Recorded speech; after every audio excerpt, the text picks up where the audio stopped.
Hello and welcome back to Down the Track. In this episode, we'll be reviewing the third T20 between India and South Africa in Indore. It was India's last game, international game before the World Cup. They'll have two practice games, of course, in Australia, two warm-up games and a couple of practice games as well. Uh, but this was the last international game. Virat Kohli, KL Rahul rested. Arshdeep apparently had some back issues, so he didn't play as well. And they won the toss, selected to bowl first, and it was the Riley Rossouw show. What an innings, outstanding! And Riley Rossouw, just a year ago, he was playing Kolpak. He was not in the South African scheme of things. He was playing in England, and it looked like South Africa lost such a great player. And he's a T20 specialist. He goes and plays in leagues all around the world, whether it's the T10, whether it's T20, CPL, Big Bash. Riley Rossouw has been there, done that everywhere in the world. And today he showed what a class T20 player he is. Outstanding innings of clean hitting. His timing was, of course, outstanding, but clean hitting, not many mistimed shots or anything like that. Brutal power as well when required. Very strong towards the leg side and then offside as well. The cut shot he played between point and cut regularly, that just showed that he had shots all around the ground. Wherever they were bowling off stump or leg stump, Riley Rossouw managed to basically, deposit the ball to the boundary. Oh, Rachit, my man. The man of the match of the finals of the greatest league in the world, the Lakeshore League, the greatest club in the world, X-Men, winning that championship, and it was Rachit who picked up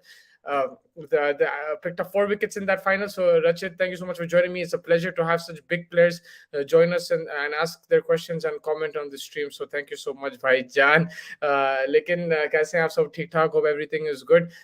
Hope you enjoyed the game today. I know it didn't go in India's favor, but some fireworks hitting from Riley Rossouw and then Miller to cap it off. The Miller has been in outstanding form since last game, and he just put the game to bed. If Rossouw set it up, he gave South Africa a competitive score, and then that last over where Miller hit Deepak Chahar for 24 runs, that completely changed the face of the game, and South Africa went the driver's seat after that. Because not only were India a batsman short, they were also missing Virat Kohli, they were missing KL Rahul, so it was always going to be a mountain to climb, and that's exactly what happened. South Africa, on the other hand, bowled really well. They fielded brilliantly. That catch from Stubbs, I think the wicket of Dinesh Karthik was an outstanding catch, and that's the difference. India dropped a couple of catches, very simple. Siraj himself dropped 2 catches, and yeah, simple catches gave chances to South Africa, and South Africa capitalized. In these kind of games, especially in the World Cup, in high pressure situations, you can't be making mistakes like that, otherwise you will be punished by the opposition, and India will have to learn from that. But yeah, more on that. South African innings, Quinton de Kock also getting a start, 68 of 43, and I know in the last game he played a very rusty kind of knock, and actually it looked like it was on a losing, like it cost South Africa the game, because Miller was smashing it and de Kock was very rusty, wasn't being able to rotate and wasn't being able to hit the boundaries. But runs under your belt always give you confidence, and today he looked much more fluent, and that innings, spending time with the crease in Guwahati, really helped him over here. And I think as the World Cup approaches, Quinton de Kock will definitely be in full flow, and I think that innings has given him that start and that kick to go and perform in the World Cup. I think it's good timing from South Africa's point of view. A problem for South Africa is their captain, Temba Bavuma. Again, 3 runs. He's been struggling. His average has been 10 or 11 this year. He's not being able to get runs in this series as well. I know he's been a very good captain for South Africa, but someone like Risa Hendricks has been sitting on the bench in this series, who was one of the players of the series in England in the summer, and his strike rate is very, very good as well. Strikes at 150, 160, clean hitter, and he complements Quinton de Kock as well. So I think there's something South Africa will have to consider. I know Bavuma is the captain, but right now it looks like they're carrying him. Right now he looks like the weak link in this team. Otherwise, you look at the South African batting order. Quinton de Kock, healthy strike rate 158. You have Tristan Stubbs. Yesterday he struggled a bit in terms of strike rate, but he still had a few nice shots, and what Stubbs can do, we saw in the summer. David Miller as well, striking 380 today. So South Africa's batting order, Aiden Markham to come, Pretorius to come, Wayne Parnell, all these guys can hit and they can play aggressive cricket, and that's exactly what you want in T20 cricket. And South Africa, I think, have the good template. And another thing that South Africa have is great fast bowling. They have Rabada, they have Nokia, Wayne Parnell has made a comeback, and he's bowled really well in this series. I felt that his line and length was good, and he's getting the ball to swing at a decent pace. With the new ball, he's making use, and I think that allows South Africa to get Nokia in the middle overs. Even someone like Ngidi or Pretorius can help in the middle overs with their different variations and extra pace, whereas Wayne Parnell with Rabada can make the maximum use of that power play, swing that ball, and that's what he did today. Again, today he picked up early wickets. Rabada picked up Rohit Sharma, and then Iyer was dismissed by Parnell. And when you lose a couple of wickets like that in the power play, it always slows down the process. Rishabh Pant came in. He took some time, but then he hit 3-4 boundaries in a row. Got some momentum going. Dinesh Karthik played a blinder of an innings, and it showed that he can play more than 5 6 deliveries. Let him play. Let him come at any position. Thank God today he came at number 4, just to show everybody that he's a versatile player. He can play in different positions. You can't just leave him for like the 17th, 18th over. Let him play at a certain position, whether that's number 5 or number 6. But we've seen at times where just because there is more than 12 deliveries left, they send in Akshar Patel ahead of him. That shouldn't be the case. Dinesh Karthik again today showed he has wonderful timing. He has that ability to find the boundary, whether it's playing the scoop shot or playing the pull, playing it over cover as well. His timing has been outstanding as well. It's been a good year for Dinesh Karthik, so I think they should trust him. And yeah, unfortunately he did get out, playing a very loose reverse again to Maharaj. It was good to see that intent. And then even contributions from Harshal Patel, Deepak Chahar with the bat, I enjoyed that. Like it just showed that India has some batting depth now, which wasn't the case before. They can rely on the lower order to help and contribute runs, which was not the case before. So that's a positive sign going to the World Cup, that you have players at the back end who can come and chip in and hit those boundaries. But a worrying sign for India is the death bowling. is the death bowling. Today, the 19th over was not a problem. I felt Siraj bowled a really good 19th over, but the 20th over was the problem. So all in all, whatever over it is, the last 4 overs has been a problem for India. There's going to be no Bumrah. That Yorker will be missing, that lethal Yorker, that extra pace, that brilliant slower ball, that bumper as well. This is going to be missing. So India have to be hoping that someone steps up. Now, whether Deepak Chahar or Shami is the replacement, we are yet to see. But I think they might just go with Shami, although he hasn't played cricket, T20 cricket since the IPL. I think they're going to monitor him in the warm-up games. And there's a couple of practice games alongside the warm-up games as well, before the warm-up games. So that's where I think they will assess Shami, the way he's playing. Rohit Sharma has said before that, someone like a Shami is experienced. We don't really need to see him like in games. We understand what he brings to the table. So I think they will look at how he's coming up with practice games. Then I think in terms of match rustiness will be there, but they'll believe that he can perform at the big stage. Vinay, what's up, my man? What's going on, bro? We got 2 off spinners in the house, Rachit and Vinay. One picked up 4 wickets and one. I'm just joking. Yeah, Vinay Harshal not effective like before. Big concern for India. Absolutely, his slower ball is getting picked right now, especially on pitches where it doesn't stop too much. Like in the UAE, you see in pitches where the ball does stop on the surface, and you can bowl those cutters and beat the batsman and use different paces. But over here, whether he's bowling slower ball, faster ball, I think they're also picking him from the hand. Vinay, I don't know if you noticed that. It's not, of course, these are batting paradises, but even then, I think that they're picking him from the hand now. But I've also seen Harshal Patel on good surfaces in the IPL. Jadeja hit him for 5 6s, so he has that thing. Like at times where it's not his day, he'll get smacked. And yeah, I think it's becoming a liability. And a lot of people were so confident with this Indian bowling attack, especially around the time of the IPL and stuff. They were saying, we have so many options. There's Prasidh Krishna there, Harshal Patel, this, that, Mohsin Khan, Umran Malik. But going into the World Cup, India's bowling is the weakness again. It's like the 90s, man. I don't know what happened suddenly, whether it's Barut Arun who left, and he was a great bowling coach, whether it's his impact that they're missing, whether it's something else, I'm not sure. Injuries, of course, is a concern as well. But Harshal Patel, even Deepak Chahar, man, like everyone is saying that he should be in the team. I agree with the new ball, but then he's very similar to Bhuvneshwar Kumar. I don't think you can have 2 in the playing 11. So and even in the squad, because I would rather play a faster bowler, like someone hit the deck like a Shami or even a Siraj. Umran Malik, I know he's really, really raw right now, but like someone like a Siraj or Shami, I would probably turn to them, hit the deck kind of bowlers. Ideally, Shami is fully fit. I feel Umesh and Siraj might travel. Yes, I think they will.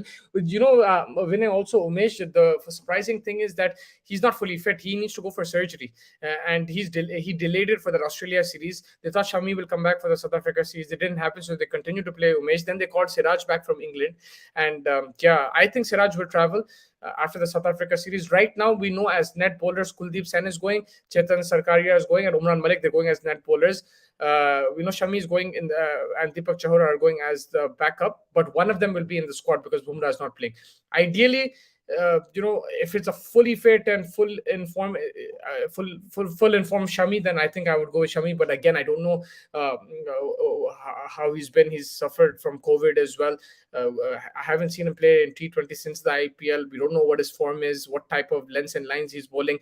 Of course, they will monitor him in the practice games, but in the World Cup, in a big tournament like that, first game against Pakistan, do you play Mohammad Shami? I know he has the experience and everything. I would take a gamble, but it might not pay off. That's all I'm saying. I don't know if it will pay off or not, and that's why it will be a concern. And that's why I felt that Shami should have been Bumrah's replacement in the Asia Cup. He should have played that Asia Cup. Then you would have a better preparation, better plan, because you can't plan for injuries like that. Shami should always be Bumrah's backup, and I think they made a mistake over there by not taking him to the Asia Cup. You don't know what form he's in. You don't know what he's bowling or anything like that. And now, if something happens, you're going to blame him or you're going to blame the team management.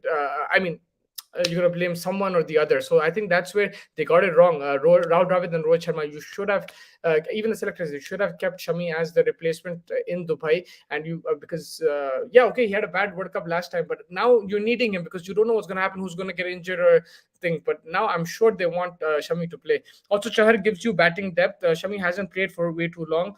I agree with you, Vinay. But the thing is, if you have Chahar and Bhuvneshwar and Arshdeep and Harshal Patel, there's similar bowlers. Who's the hit the deck bowler? I don't see anyone there. At least Shami will provide you that, or maybe even a Siraj. I don't know who's gonna hit the deck like that. Harshal Patel, I don't know, man. I don't think he's a hit the deck bowler. He's more of like bowling variations, cutters, and all that. Arshdeep, he has a really good Yorker on him, decent pace, but again his pace has dropped. If you noticed in the last game that he played, his pace has dropped. He was bowling close to 140 before. Now he's bowling early 130s, and whether that's because he was carrying an injury and that's why he didn't play today with the back, I don't know, but his pace dropped as well. So you need someone with a bit of pace, man. If Bumrah was there, that would be the ideal situation. Using Chahar, Arsh and Siraj, drop Bhuvi and Harshal Patel. So again, Siraj, we saw him play today. But again, he as a T20 bowler, he has a tendency to be expensive. He has a good Yorker on him today. He bowled a really good Yorker, but then you saw he bowled a no ball, a bit erratic. I think Siraj in pressure situations, can he handle the nerves? I'm not sure. Again, because you need Siraj and Arshdeep to bowl your death overs. That's the concern for me. Unless you go with Hardik Pandya and Arshdeep as your death bowlers, I don't know if that's going to happen. But my concern is you don't have an experienced guy, and that's the only reason I wanted Shami instead of. Instead as Bumrah's replacement, because Bumrah gives you that experience, but Shami is not doesn't give you the same thing that Bumrah does, but he gives you that experience and that calmness during pressure situations. That's why I would go Shami. But you're right, he hasn't played for so long, so we don't know what form he's in. So they might as well go with Siraj. They might go with Siraj. I don't know. If I'm Rohit Sharma, I need someone with a bit of experience, because I have an Arshdeep who is inexperienced and I have Deepak Chahar who's not the greatest in the death. And that's what I'm looking at. They can still do that till the 15th over. Till the 15th, sorry. 15th of October, you're saying. Vinay, just clarify what you're saying. But yeah, I think you can change your teams until the 14th or 15th of October. That's true. There's a grace period over there. But yeah, from South Africa's point of view, I think looking good. I know they lost a couple games. Bavuma is a concern, but if you just look at the overall, their batting lineup, they have a lot of hitters there. They have a lot of risk takers. They can chase down any target. They can really put on the big scores as well when required. And then they have the bowlers to defend. I think Maharaj and Shamsi provide good foil as spinners. You have Pretorius there as your all-rounder. Then you have Rabada, Nokia, and Gidi, and Parnell. You can choose from these fast bowlers, and Parnell can hit as well. So you have a lot of batting depth, and South Africa is looking like a really, really good team. Again, I know they're chokers. They have, in pressure situations, they do struggle in the past. But hopefully this team can take it one step further and really prove their worth. And I think in Australian conditions, in the past we've seen South Africa enjoy those conditions because the batsmen like that extra true bounce, and the bowlers utilize that as well with that pace. They can play Siraj, Chahar, Harshal, and Arsh and play only Aksar. That's also an option. That's also definitely an option, Vinay. But if I think if Hardik Pandya is playing, then you can probably go with the extra spinner there. Of course, in Australian conditions, not going to turn as much, especially early October. But let's see what happens. Apparently, Shreyas might be replaced with a man. Shreyas Iyer again looking out of sorts today. Got LBW. He has a short ball issue in Australia. They're going to exploit that. So I don't know, man. I would have maybe picked Samson as the replacement for Deepak Hooda. I don't know what you think over there. That's just my opinion. And yeah, with that one spinner thing, you could do that. But I just feel that in T20s, you see every team right now. You look at Sri Lanka, they have Hasaranga. Australia have Zampa. Pakistan have Shadab. New Zealand have Yashodi. England have Adil Rashid. All these big teams, they have a leg spinner in any conditions. Will they're going to play them because they will provide the wicket taking option, and I feel Chahal has to play. I just feel that he's someone with the big boundaries in Australia. I know it's not going to turn as much, but if he can bowl a bit smart, use the drift a bit, and use the big boundaries, I feel that he can pick you wickets. And otherwise, you don't want in T20 cricket, how are you going to stop a team from going from 180 to 200? It's by picking wickets. You can't just contain one end. You have to pick up wickets. That's how you're going to slow the run rate. The reason why South Africa scored so many runs today is that they only lost 2 or 3 wickets. They didn't lose many wickets. They had a lot of wickets in hand. And of course, India didn't field well either. That didn't help. But yeah, Aksar is like a leggy only, but it's different. You know what I'm saying, Vinay? Like he bowls flatter, and his ball doesn't turn as much, especially in Australia. I don't think it'll come straight on. And if you remember in 2020-21 when we were watching that India Australia series, the famous Test series that Rishabh Pant, was the he scored the winning runs in the gap. But in that limited over store, you remember Krunal Pandya? I know he's different to Akshar Patel, but he got smashed in the T20. So I think in these conditions, it will come on a bit more, especially against the left-hander. Even if you saw in Guwahati, the last over, both the lefties smashed him. I think it was Miller and Quinton de Kock. They both hit him for 3 sixes in that over. And I think the other teams like Australia, England, a lot of teams have left-handers in the team, and they're going to attack him like that. So I don't know if he's going to be your answer in terms of picking up wickets all the time. In India, it's different. Listen, a hint of turn with the pace he bowls at, he will always cause problems and pick up wickets. But in Australian conditions, I don't know. I just someone who flies the ball a bit, changes the pace in the air. I think he would be more effective. That doesn't mean Akshar doesn't play. Akshar plays in my 11, but I would play an extra spinner because Hardik Pandya is my fourth option as my seamer, fourth seaming option. And if one spinner is getting hit, I finish Hardik's quota. That's what I would do. And that's when you require Hardik to be fully fit, though. So I don't know what it is, but I think the big positives from India for India today is Chahar and Harshal with the bat. They've showed that they can.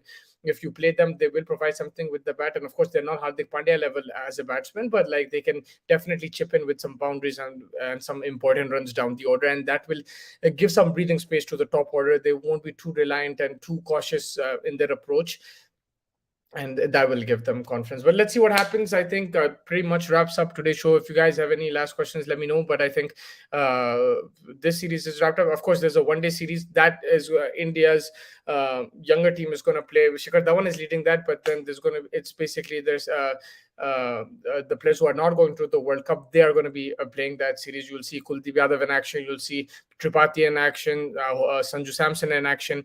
So it'll be exciting because this is going to be India's a lot of Indian future players are also playing in this, and also if India do well in this series, a lot of them will say that we should take it to the World Cup, whatever. But it's always good to see young talent come and perform against international team. Of course, I don't think South Africa is going to play full strength either, even though this one-day series is extremely important for South Africa because it has huge ramifications on their potential 50 over World Cup qualifications, and that's why they'll have to play. When I say Mukesh Kumar, yes, Vinay, you confused everybody about Mukesh Kumar. He's not the same Chennai guy, but yes, he's played well in the Irani Trophy. He bowled well in that, and I think on that basis they picked him in the one-day squad.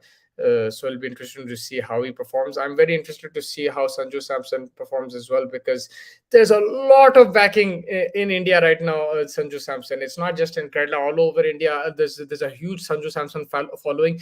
A lot of them want him in the Indian team. But to be fair, Sanju Samson is an extremely talented player. But I just feel that he needs to be more consistent, and hopefully in this series he can show that consistency, because he has all the shots, he has the timing, he has plenty of time when he's playing. Everything is there, but he has not even in the IPL. He has one amazing 100, then he'll have a 50, and then in a row he'll score a few low scores, and he just won't get those runs under his belt. And that's where I think Sanju Samson needs to improve. But I'm interested to see how he plays. And Rahul Tripathi as well, he plays for Sunrisers, so I'm always excited to watch him bat. He had a very good season in the IPL. Talking about Mukesh, Vinay. Vinay, I'm wrapping up, man. Ganguly backing, talking about Mukesh. Are you talking about Ganguly's backing Mukesh? Mukesh Kumar. But yeah, Vinay, let me know. You said Patidar is also playing. Excited to see how he bats as well. So it's going to be good, because a lot of these players might be in India's 11 soon. So I feel that this will be an important series in that way. But all eyes are on the World Cup right now. Everyone's focusing on T20 cricket, and Team India is traveling tomorrow to Australia. Rohit Sharma led Team India is going over there. Yes, he's from Bengal, so he's backed by Ganguly. I understand your point. But yeah, Team India traveling to Australia tomorrow, led by Rohit Sharma. They will play a few practice games, whether that's intra-squad or against local teams. Then they will play 2 warm-up games. Once those warm-up games are done, their first game is on the 23rd against Pakistan. And they will be up for that game. Let's see what happens until then. With Indian cricket, you always have the latest headlines. Something or the other will pop up.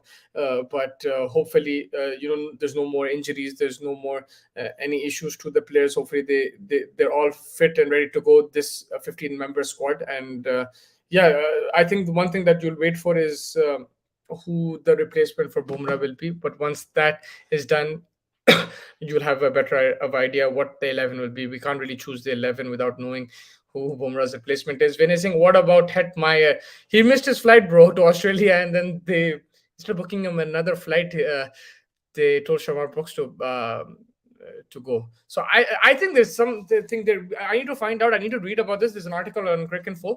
I need to read about this. But if Brooks was not on that flight, if he went as a replacement batsman, I understand. But if he picked a new flight, then why couldn't Hetman just take a new flight and go if he missed his flight? I think there's a problem there, man. I read something as well on Twitter. I think there's an internal fight going on or something going on, but it's not just that he missed his flight. I'm sure there's something to it. How can you just miss your flight and then get kicked out of the squad? You can just take the next flight. There's still 2 weeks to the World Cup, right? 1 week. I know they're playing the qualifiers earlier on the 17th. He is not part of the central contract. Who's not part of the central contract?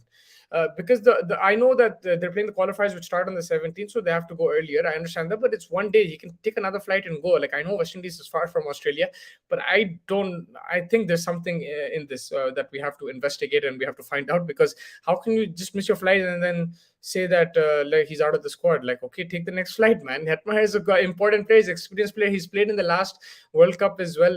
He's played in big matches. You need some experienced players. Already you don't have Russell in the squad. You don't have the likes of Pollard, Gale, all these guys. So I don't know. He's not part of central. So if he's not part of central contract, you miss your flight, you can't go. I don't understand, man. I need to read more about this. I'll get back to you. But from what I can understand right now is that he missed his flight. So they told Sharma Brooks to go. Now I need to find out if Sharma Brooks was already on that flight before, or they asked him to go after he missed his flight. If they did that, then there is something fishy. So that's one thing you have to find out. Second thing you have to find out is why couldn't he book the flight the next day or the day after?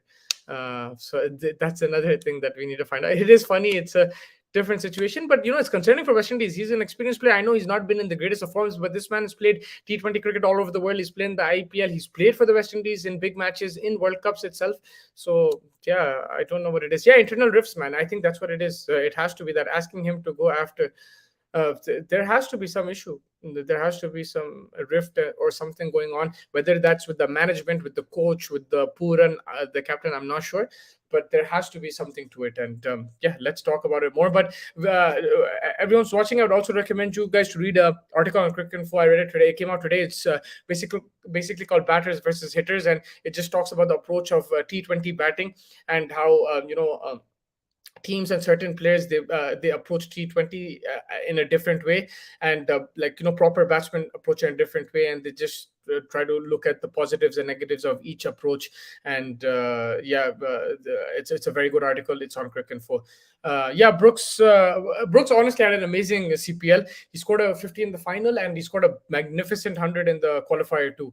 I watched that game in the CPL. He did for Jamaica Talawas, if I'm not mistaken. He batted really well, and he looks in good touch, bro. So I think he is in form. So he's not a bad replacement. But again, Hetma is a big player. So and CPL is going to be different. The World Cup is going to be different to the CPL. There's going to be high quality, all round. It's not just going to be a couple of bowlers here and there. In T20 franchise cricket, it's a different ball game. You'll always have a bowler to target or a few overs to target, whereas international cricket, you have the best of best in each country. So it will be a challenge for Brooks, but let's see what happens. But yeah, for Hetma, it's very disappointing. We still need to investigate that situation and see what exactly happened over there, what transpired. But yeah, I think it pretty much wraps it up. Thank you so much for joining me. We will continue to get the latest updates going into this World Cup. We have the one-day series. There's going to be a tri-series in New Zealand between Pakistan, Bangladesh, and New Zealand, if I'm not mistaken. Then Australia, not West Indies, Australia, England, and someone else is also playing a tri-series, I think, just before the World Cup. So we have a few matches here and there, and that's just basically practice, getting used to the conditions, and basically trying to form your 11 going into the World Cup. So we'll get you the latest from there. The Women's Asia Cup is also going on. India won today as well, and they're in good form. Someone like Jemima Rodriguez has really shown her class in this tournament. We'll get you updates from there as well. But until then, thank you so much for joining me. Make sure you like and subscribe and stay tuned for the latest content from the cricketing world. Thank you, guys.